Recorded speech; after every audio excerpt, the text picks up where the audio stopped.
ഇതാണ് ഇസ്ലാം. മുസ്ലിമായതിൽ ഞാൻ ഏറെ അഭിമാനിക്കുന്നു. കാരണം ഇസ്ലാമിൽ ഒരുപാട് തെറ്റുകൾ ചെയ്ത ഒരാൾക്ക് നന്നാകണമെന്ന് തോന്നിയാൽ ആരുടെയും സ്വഭാവ സർട്ടിഫിക്കറ്റിന്റെ ആവശ്യമില്ല. കുത്തുവാക്കോ കളിയാക്കലുകളോ കേൾക്കേണ്ടതില്ല. ഇടനിലക്കാരും വേണ്ട.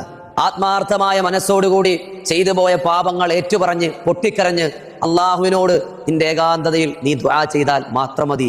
എത്ര വലിയ തെറ്റുകൾ ചെയ്ത ഒരാളാണ് നീയെങ്കിലും നിന്റെ റബ്ബ് നിനക്ക് പുറത്തു തരും. അസ്തഗ്ഫിറുല്ലാഹ്. ആരെയും അവഗണിക്കണ്ട. ഒരാൾ എപ്പോൾ നന്നാവുമെന്ന് നമുക്ക് പറയാൻ പറ്റൂല. നമ്മൾ കേട്ടിട്ടില്ലേ, ചില ആൾക്കാർ ഒരുപാട് തെറ്റ് ചെയ്തിട്ട് അവസാന സമയമായപ്പോൾ നന്നായി. ഓ, ഇയാളുടെ മാറ്റം എന്താ! അള്ളാഹു അങ്ങനെയാണ്. നമ്മൾ എപ്പോഴെങ്കിലും ചെയ്യുന്ന ചില നന്മകൾ വെച്ച് നമ്മുടെ അവസാനത്തിൽ അള്ളാഹു നമ്മളെ അങ്ങ് നന്നാക്കും. അവൻ നമുക്ക് സ്വർഗം തരാൻ വേണ്ടിയിട്ടാ. അള്ളാഹു അത്ര ഔദാര്യവാനാണ്. ഒരു പടപ്പുകളോടും ദേഷ്യമില്ലാത്ത കാരുണ്യം മാത്രമുള്ള റബ്ബ്.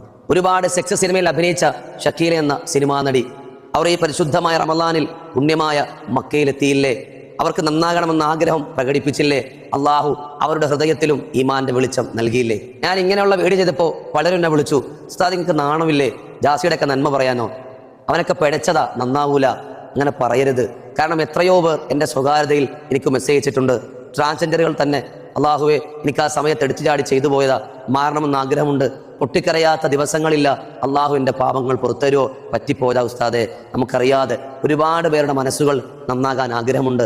നമ്മളങ്ങനെ പറഞ്ഞാൽ കളിയാക്കുമോ എന്ന് പേടിച്ചിട്ടാ അവർ തുറന്നു പറയാത്തത്. ഞാൻ ഇങ്ങനത്തെ വീട് ചെയ്യുന്നുണ്ട്. അവരെന്നെ സമീപിച്ചു, എന്നോട് പറഞ്ഞു എന്തെങ്കിലും മാർഗമുണ്ടോ? ആയിരക്കണക്കിന് മാർഗമുണ്ട്. ഇതെന്നോടൊന്നും പറയണ്ട, റബ്ബിനോട് നേരിട്ടങ്ങ് പറഞ്ഞാൽ മതി. ചെയ്തു പോയതെന്തും അവൻ പുറത്തുതരും. ഒരുപാട് പേർക്ക് നമ്മുടെ വീഡിയോ ഉപകാരപ്പെട്ടു എന്ന് മെസ്സേജ് കാണുമ്പോൾ തന്നെ എനിക്ക് മനസ്സിലാവുന്നുണ്ട്.